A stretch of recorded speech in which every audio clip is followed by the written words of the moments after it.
Early morning light had not yet reached the windows of the Pentagon Annex when the briefing room lights flickered on. Cold fluorescent tubes hummed quietly above a long conference table. Chairs scraped across polished concrete as officers took their seats. A faint smell of strong coffee drifted through the room from dented stainless steel thermos mugs resting beside open laptops. The atmosphere carried the tight silence that usually follows a failed operation review. Captain Lauren Hayes stood near the end of the table in her Army service uniform, hands resting calmly behind her back. Her name tag caught the pale light as analysts shuffled printed reports across the table. At the center of the room, General Robert Whitaker leaned forward, his voice firm and controlled. "Captain Hayes," he said, tapping a folder containing her classified report, "your analysis halted an active operational timeline. Aircraft were delayed, teams were placed on standby. Several operations planners shifted in their seats while Colonel David Mercer watched quietly from the far side of the table." Whitaker's expression hardened. "You stepped outside your lane and disrupted command execution." Hayes kept her posture steady. "Sir, my report followed the intelligence review protocol and was transmitted through the proper secure channels." The general closed the folder with a sharp sound. "Then submit your resignation." The room fell silent. Hayes looked directly at him. "Sir, the report identified a critical intelligence flaw. If the mission had proceeded as planned, U.S. personnel could have walked directly into a compromised situation." No one spoke. The disagreement had begun, and the briefing room was about to revisit the mission that started it all. Lauren Hayes grew up on the northern edge of Colorado Springs, where the mountains rise sharply beyond the city and aircraft from nearby military installations crossed the sky almost every day. As a child, she became used to the sound of engines passing overhead. Sometimes the rumble came from transport aircraft climbing slowly into the thin air. Other times it was the sharp roar of fighter jets accelerating across the horizon. Her father had served as an Army communications technician during the late 1990s. His work kept him mostly behind equipment racks and satellite terminals rather than on the front lines, but he often explained that battles were not decided only by weapons or numbers. "Information moves faster than bullets," he once told her while repairing a small radio at the kitchen table. "If the information is wrong, the entire mission moves in the wrong direction." Lauren listened carefully to those stories. She learned early that small errors in reports could grow into large consequences in the field. During high school, she showed more interest in research and analysis than athletics.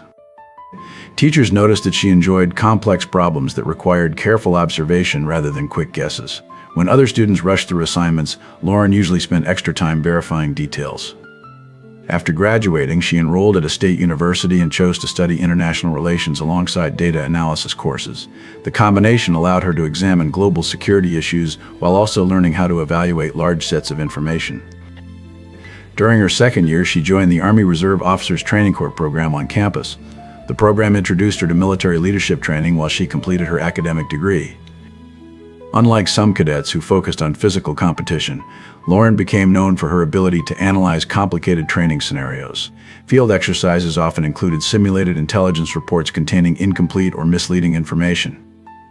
Many cadets treated the reports as simple background material. Lauren treated them like puzzles. During one training exercise, she noticed that a series of simulated patrol reports contained slightly different grid coordinates that did not align with the expected movement of an opposing force. While others focused on immediate tactical maneuvers, she spent time comparing the reports and eventually realized the scenario designers had intentionally planted a misleading intelligence trail. Her instructors began assigning her additional planning tasks because she approached problems methodically. After completing her degree, she accepted a commission as a second lieutenant in the United States Army and entered the military intelligence training pipeline at Fort Huachuca in Arizona. The training environment was very different from a university classroom. Long days inside secure facilities were filled with satellite imagery analysis, signals intelligence interpretation, and complex briefings that required precise terminology. Students learned how different intelligence sources combined to create a full operational picture. Some reports came from drones circling thousands of feet above the ground. Others came from intercepted communications or field patrol observations written quickly in small notebooks. Lauren quickly gravitated towards signal analysis and operational intelligence synthesis. These fields required patience and careful comparison of multiple data sources. Her instructors soon noticed a pattern. When reviewing mission planning documents, Lauren frequently asked questions that others overlooked. She rarely challenged a conclusion without evidence, but when she did raise a concern, it was usually accompanied by a chart, timeline, or additional source that explained her reasoning. One instructor wrote in her training evaluation that she demonstrated strong analytical discipline and an ability to detect inconsistencies across multiple intelligence streams. After completing the program, she received her first assignment supporting a counter-terrorism intelligence unit deployed overseas. The operational environment moved quickly. Patrol reports arrived throughout the day from ground units. Drone surveillance footage streamed into analysis terminals where intelligence teams reviewed hours of video looking for unusual activity. Lauren's job involved combining those reports into a coherent assessment for operational planners. Most days involved routine work, but occasionally she noticed small discrepancies. A vehicle that appeared repeatedly in surveillance footage but never showed up in patrol reports. A communication signal that originated from a location different than expected. A pattern of nighttime movement near supply routes that did not match known insurgent tactics. Rather than dismiss these details, she carefully documented them and compared them with other intelligence streams. During her first deployment, this attention to detail helped identify a supply network supporting insurgent groups operating in nearby mountain villages. The discovery allowed operational planners to redirect patrol routes and disrupt the network without major combat operations. She completed 2 overseas rotations performing similar work. By the time she returned to the United States, her supervisors recognized her as a dependable analyst who remained calm during high-pressure decision cycles. Eventually, she was promoted to captain and assigned to a Joint Operations Intelligence Cell supporting a multinational task force.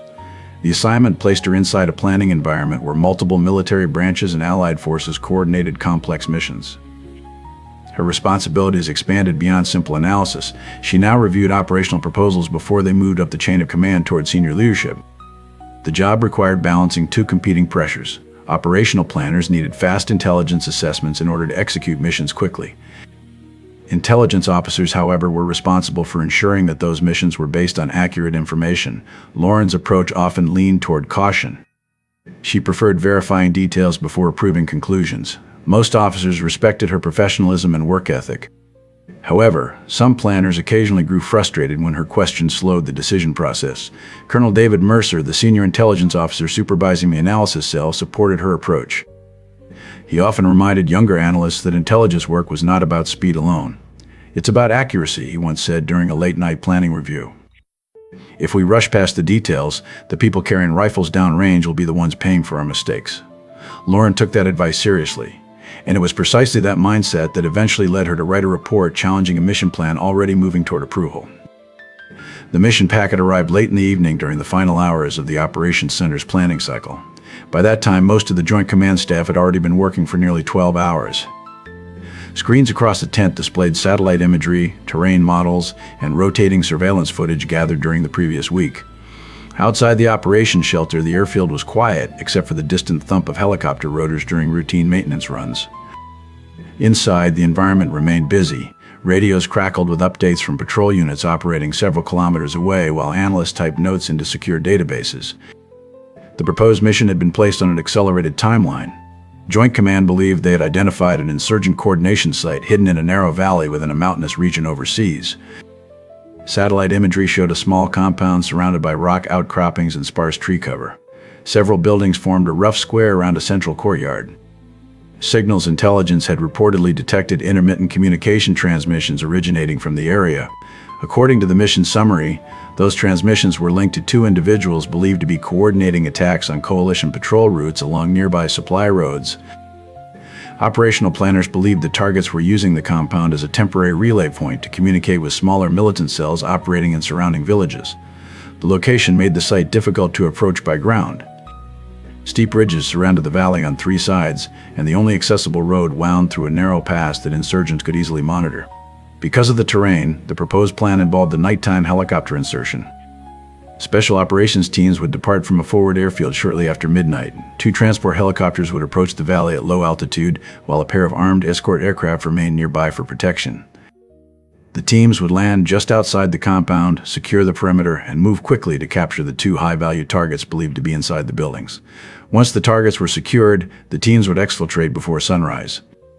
From a planning perspective, the mission appeared straightforward. However, timing had become a critical factor. Signals intercepts suggested that the individuals inside the compound might relocate within the next several days. Command staff wanted the operation executed before that movement occurred. The pressure for speed created a sense of urgency inside the planning cell. Large digital maps covered one side of the operations tent, while a projector displayed rotating drone surveillance footage of the compound. Analysts moved between stations carrying printed reports and marking notes across whiteboards. Captain Lauren Hayes began reviewing the mission packet during a quiet period late in her shift. The documents included satellite images, intercepted communication summaries, patrol reports from nearby units, and drone footage collected over several days. At first glance, the intelligence appeared consistent with previous operations. Compounds used as insurgent coordination sites often showed intermittent activity patterns.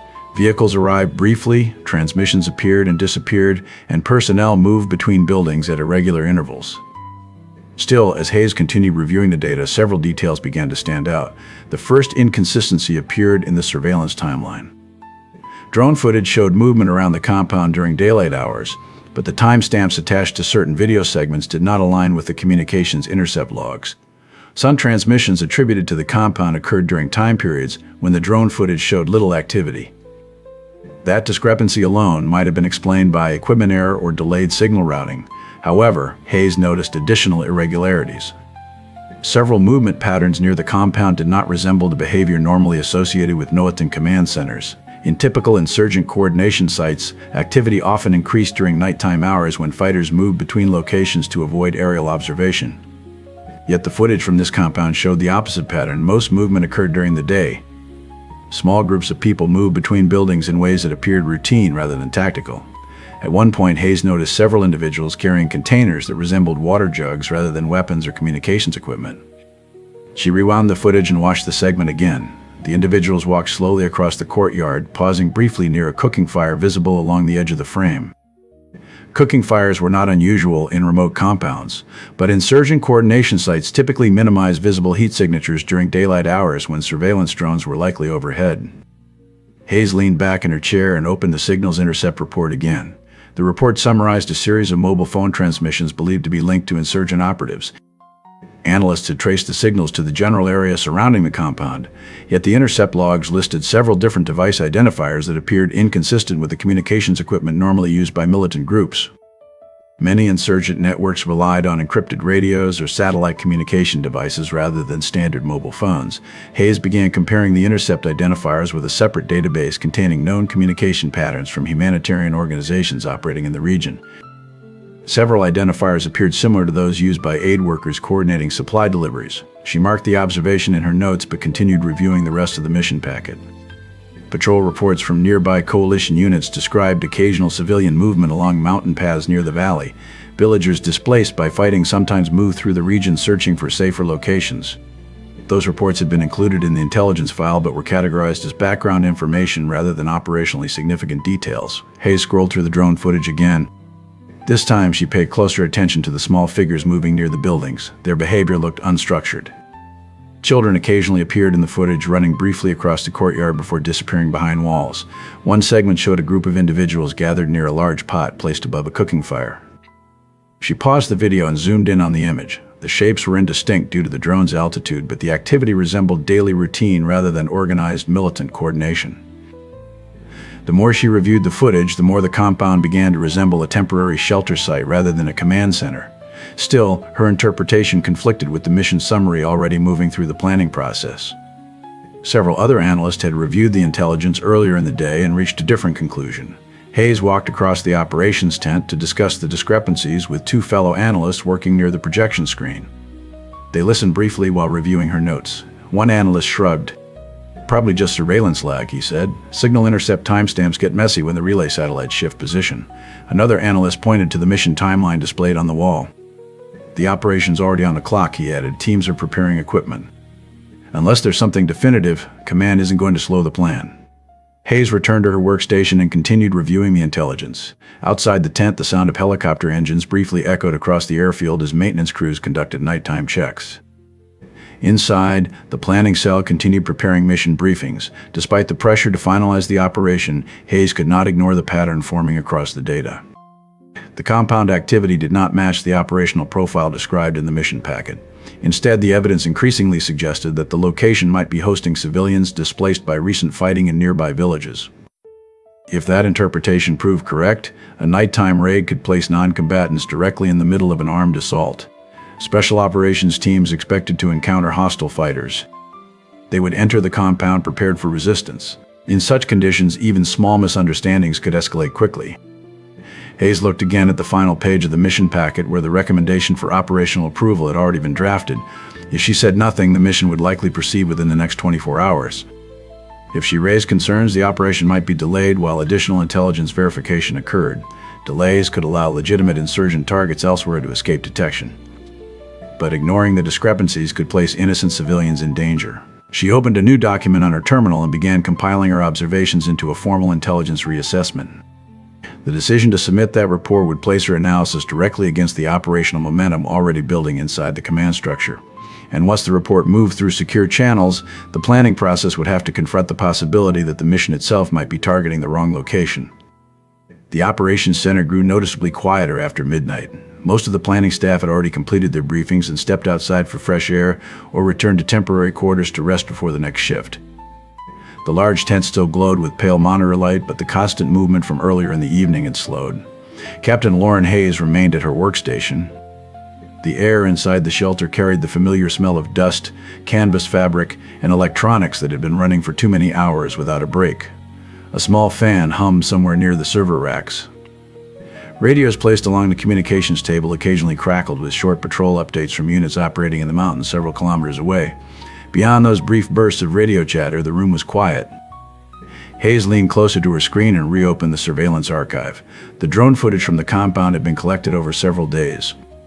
Most analysts had already reviewed the recordings once while assembling the mission packet, but the clips were often watched at normal playback speed while planners focused on larger movement patterns. Hayes slowed the footage.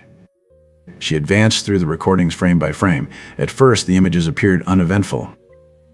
Low buildings surrounded a small courtyard, their roofs coated with dust that matched the surrounding terrain. A narrow dirt path connected the compound to the valley road several hundred meters away. Then she noticed something that had not been mentioned in the mission summary. A small figure crossed the courtyard. The drone's camera angle made the details difficult to see clearly, but the size and movement suggested a child rather than an armed adult. The figure ran quickly from one doorway to another before disappearing inside the building. Hayes rewound the footage and watched again. Several minutes later, two more small figures appeared near the same doorway. Children, she marked the timestamp in her notes. In militant compounds, the presence of children was extremely rare. Insurgent groups normally kept operational sites separate from family housing to avoid drawing attention from aerial surveillance. Hayes continued scanning through the recordings. Another detail appeared during a midday segment captured 2 days earlier. Thin columns of smoke drifted slowly above the compound courtyard. The drone camera adjusted its focus and revealed a large metal pot placed above a cooking fire. Several individuals moved around the fire, passing containers back and forth. Hayes paused the video and zoomed in as far as the resolution allowed. The containers resembled water jugs and food storage bins rather than equipment cases. She watched the sequence again. The individuals gathered around the fire showed no visible weapons or tactical gear. Their movements looked routine and unhurried. That pattern did not match the behavior typically seen at insurgent coordination sites. Militant groups operating in contested areas usually limited open activity during daylight hours. Visible fires created heat signatures that could attract aerial attention, yet this compound showed consistent daytime cooking activity. Hayes continued reviewing additional footage segments. Late afternoon recordings showed a small truck arriving along the dirt road leading to the compound. Two individuals unloaded large sacks from the vehicle while several others carried them into one of the buildings. She zoomed in again. The sacks resembled food supply bags rather than military equipment. She noted the delivery time and checked the signal's intercept log associated with the same day. The intercept report recorded several mobile phone calls originating from the valley during the same time period. Earlier, analysts had interpreted those signals as insurgent communications coordinating movement between nearby cells. But Hayes looked closer at the device identifiers attached to the transmissions. Most insurgent networks relied on encrypted radios or satellite communication systems rather than common mobile phones. The intercept identifiers resembled civilian devices. She opened a separate intelligence database containing records from humanitarian organizations operating in the region. Several aid groups had recently distributed food and medical supplies to villages affected by fighting nearby. Their logistical coordination often relied on basic mobile phones because more advanced communications equipment was unavailable. Hayes compared the phone identifiers listed in the intercept logs with those recorded in the humanitarian distribution database. Several numbers matched. She leaned back in her chair for a moment. If the intercept signals belonged to aid workers rather than insurgents, then the earlier intelligence assessment had likely misinterpreted routine humanitarian communication as militant coordination. She returned to the drone footage and watched the compound activity again, children running between buildings, cooking fires burning during daylight, food deliveries arriving by truck, individuals gathering around water containers. Every detail pointed toward the same conclusion. The compound did not behave like a militant communications hub. It behaved like a temporary shelter site. In recent months, several nearby villages had been damaged during fighting between insurgent groups and coalition forces. Displaced families often moved toward isolated compounds where they believed they could avoid the worst of the conflict. The valley location matched that pattern. Hayes checked the patrol reports one more time. Several ground units had reported seeing civilians traveling along mountain paths in the general area during the previous week. Those reports had been categorized as background observations and were not included in the final mission summary. Now those small details carried new significance. If the compound was hosting displaced civilians, a nighttime raid could produce immediate chaos. Special operations teams would arrive expecting hostile resistance. Civilians startled awake in darkness might react unpredictably. Weapons fire could begin within seconds. Hayes looked again at the mission authorization page displayed on her screen. The operation was already moving through the final stages of approval. Helicopter crews were preparing aircraft. Teams were reviewing equipment lists, all based on intelligence that now appeared deeply flawed. She opened a new document within the secure intelligence reporting system. The keyboard clicks echoed softly in the quiet operations tent as she began writing a classified mission reassessment. Line by line, she documented the discrepancies: drone footage evidence, civilian movement patterns, humanitarian supply deliveries, signal intercept identifiers linked to aid workers. Her report concluded with a clear recommendation. Additional reconnaissance must verify the compound's true purpose before any raid was authorized. Without that verification, the mission risked striking a civilian shelter rather than a militant command center. Hayes saved the document and prepared to send it through the secure intelligence chain of command. Captain Lauren Hayes sat alone in the dim operations center for several minutes after finishing the report. The secure document remained open on her screen, its recommendation clear and direct. Outside the tent, the low rumble of helicopter engines drifted across the airfield as maintenance crews continued preparing aircraft for the planned mission. Inside the tent, the clock on the wall moved steadily toward the early morning hours. Hayes understood exactly what the report would do if she submitted it. The operation was already moving forward. Pilots were checking fuel loads. Special operations teams were conducting equipment inspections. Intelligence summaries had already been briefed to multiple layers of command. Introducing doubt at this stage would slow everything, and slowing an operation often meant questions from senior commanders who expected clear answers, not new uncertainty. She read the final paragraph again. Her recommendation was simple: delay the raid until additional reconnaissance could confirm the compound's actual purpose. If she was wrong, the delay might give two dangerous insurgent coordinators enough time to disappear into the surrounding mountains. Months of intelligence work could evaporate overnight. But if she remained silent and the compound truly held displaced civilians, the consequences would be far worse. Hayes closed the surveillance footage window and saved the report within the classified intelligence system. Once transmitted, the document would move through the official intelligence review chain. It would reach her immediate supervisor first, Colonel David Mercer. Hayes printed a secure copy of the analysis and walked across the operations center. The canvas floor shifted slightly beneath her boots as she crossed between workstations still glowing with unattended monitors. Mercer stood near the large planning map mounted along the far wall. Colored markers traced helicopter approach routes across the mountain valley where the raid was scheduled to occur. The colonel looked up as Hayes approached. "You're still here," he said quietly. "Yes, sir," Hayes replied. "I finished a reassessment of the compound intelligence." She handed him the report. Mercer took the pages and stepped closer to the map board, where a small lamp illuminated the planning charts. He began reading the analysis slowly, occasionally glancing back toward the terrain map. The tent remained silent except for the distant hum of electronics. Hayes waited. Mercer reached the section describing the surveillance footage showing children inside the compound. His expression tightened slightly. He continued reading. The sections comparing mobile phone intercepts with humanitarian aid communications followed. Hayes had included timestamps, signal identifiers, and matching records from civilian distribution networks operating nearby. Mercer finished the report and lowered the pages. "You're confident about this?" he asked. Hayes nodded. "The activity pattern doesn't match a militant coordination site. The intercepts appear to belong to aid workers." The drone footage shows civilian behavior throughout the day. Mercer looked back toward the planning map. The valley where the compound sat was surrounded by steep ridges. A narrow approach corridor had already been plotted for the helicopters. If you're wrong, Mercer said calmly, the delay could give the targets enough time to relocate. I understand, sir. And if you're right, he continued, we're about to send a raid team into a compound full of civilians. Neither officer spoke for a moment. The operations clock ticked quietly on the wall. Mercer folded the report once and placed it against the map board. This goes up the chain, he said. Hayes nodded. Mercer moved to the secure communications terminal and began transmitting the reassessment through the intelligence reporting system. The document entered the command network where it would reach the operations planning staff and senior command review cell. Within minutes, the first reaction arrived. A message appeared on the operations display requesting clarification for the report's recommendation. The planned mission timeline showed a sudden pause indicator beside the helicopter departure schedule. Inside the planning tent, several analysts who had already begun preparing final mission briefings noticed the change. One of them walked toward Hayes. What happened to the launch window, he asked. Hayes gestured toward Mercer. Intelligence reassessment, she said.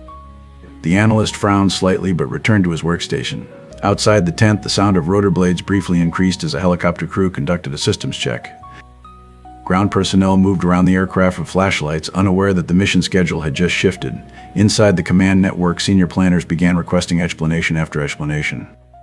Why had the intelligence assessment changed? What new information justified delaying the operation? Colonel Mercer answered the questions calmly through the secure briefing channel. Additional analysis indicates possible civilian presence at the target compound, he transmitted. Recommendation is to verify with updated reconnaissance before authorizing the raid. The response from higher command arrived quickly. Launch additional drone surveillance immediately. The operations center shifted back into motion. A drone already operating in the region was redirected toward the valley. Technicians adjusted satellite links while the surveillance feed began streaming onto the large screen inside the planning tent. Several analysts gathered quietly near the display. Hayes stood slightly behind them as the new imagery appeared. The drone circled the valley slowly, its cameras zooming toward the compound buildings below. Morning light had not yet reached the valley floor, but infrared sensors revealed activity within the courtyard. Multiple heat signatures appeared near the cooking area. The camera adjusted again. A group of small figures moved between buildings. Children. Another building showed several individuals clustered around blankets spread across the ground. The drone completed another pass and captured the dirt road leading to the compound. A small truck approached from the direction of a nearby village.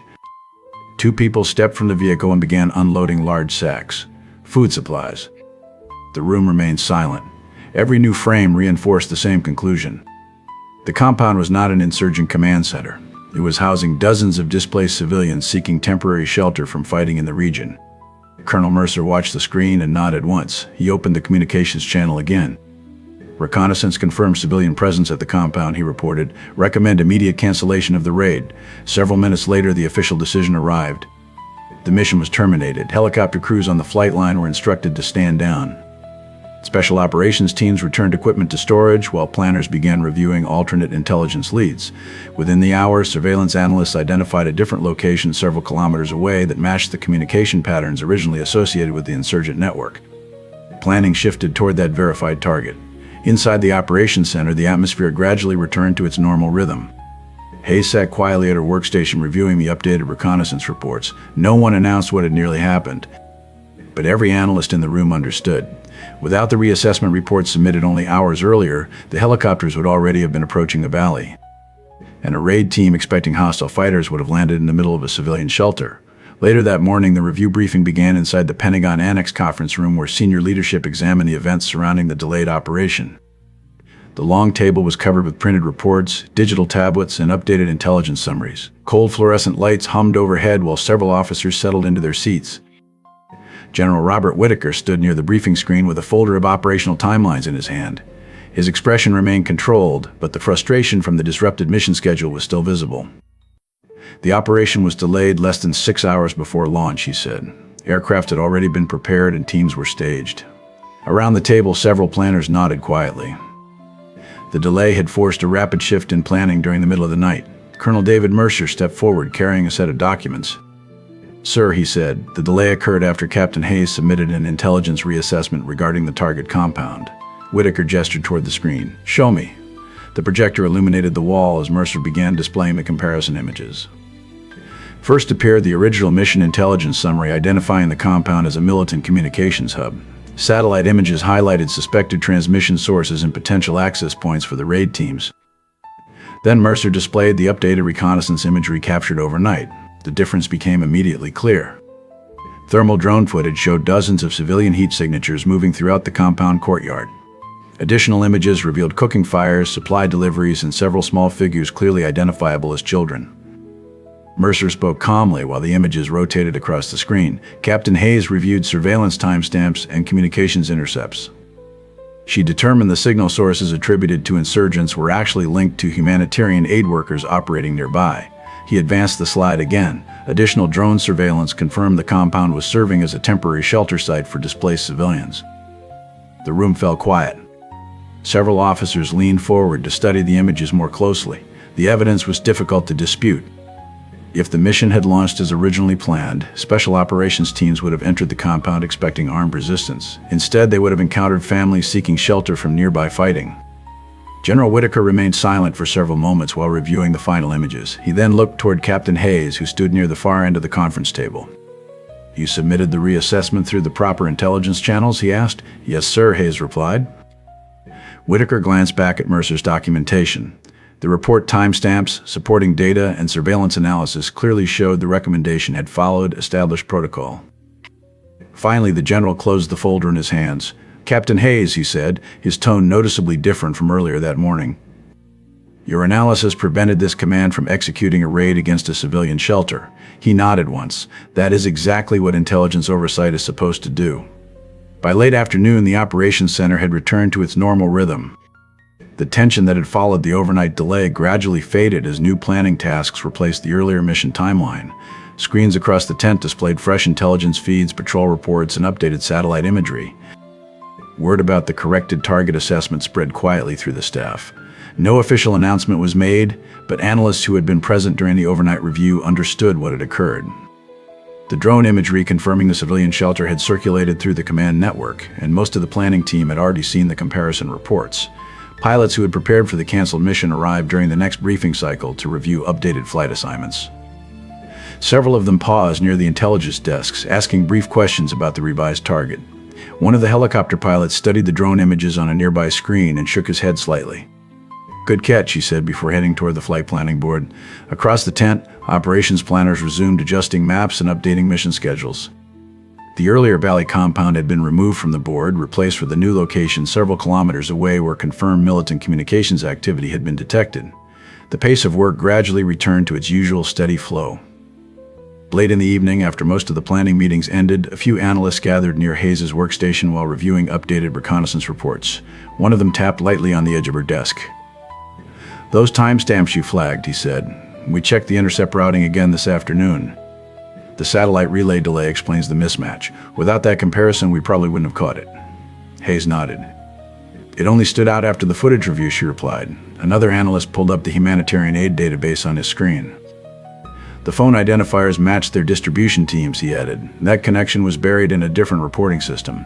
A short distance away, Colonel David Mercer finished a briefing call and walked back into the operations center. He paused beside Hayes' workstation and placed a hand lightly on the edge of the desk. "You handled that the right way," he said quietly. Hayes looked up. "I wasn't sure how it would land once it reached command," she admitted. Mercer nodded. "Intelligence work isn't about being comfortable. It's about being correct."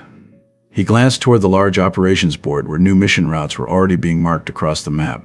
"When the data points in a different direction, it's our job to say so." A short time later, a liaison officer from the Special Operations Planning Team stopped by the intelligence section. His unit had been scheduled to conduct the raid before the mission was halted. He studied the surveillance images still displayed on one of the screens. "Those families would have been in the courtyard when we landed," he said quietly. Hayes didn't respond. The officer nodded once and continued toward the planning table. Gradually, the room settled back into the familiar background noise of an active command center. Radios transmitted routine patrol updates from the surrounding region. Analysts entered fresh reports into the intelligence database. Technicians adjusted satellite links feeding the drone surveillance screens. Outside the tent, the evening air cooled as aircraft maintenance crews continued working along the flight line under portable floodlights. Inside, the operations center moved forward with the next set of missions. No ceremony marked the moment. But within the intelligence team, the reassessment had already changed something subtle. Several analysts who had initially dismissed the discrepancies now reviewed incoming reports more carefully. Conversations during briefings included a few more questions about underlying data sources, and when Hayes walked between workstations during the next planning cycle, the quiet nods from her colleagues carried a deeper level of professional respect. Not because she had challenged the mission, but because she had followed the evidence wherever it led. Late that night, the operations center gradually quieted as the next shift began arriving to relieve the analysts who had been working since the previous evening. Screens still glowed across the tent, displaying surveillance feeds and fresh intelligence reports, but the urgency of the earlier mission cycle had faded. Captain Lauren Hayes stepped outside the Canada shelter for a moment of fresh air. The night wind moved steadily across the airfield, carrying the distant smell of fuel and cold metal. A row of helicopters rested along the flight line beneath dim security lights, their rotor blades still against the dark sky. Hayes held the stainless metal mug in one hand. The coffee inside had cooled during the long hours of analysis.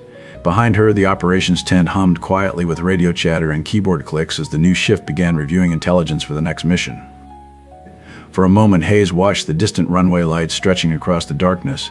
Then she finished the last sip of coffee, turned back toward the tent, and stepped inside. There was no ceremony waiting, only another night of careful work, making sure the next mission began with the right information.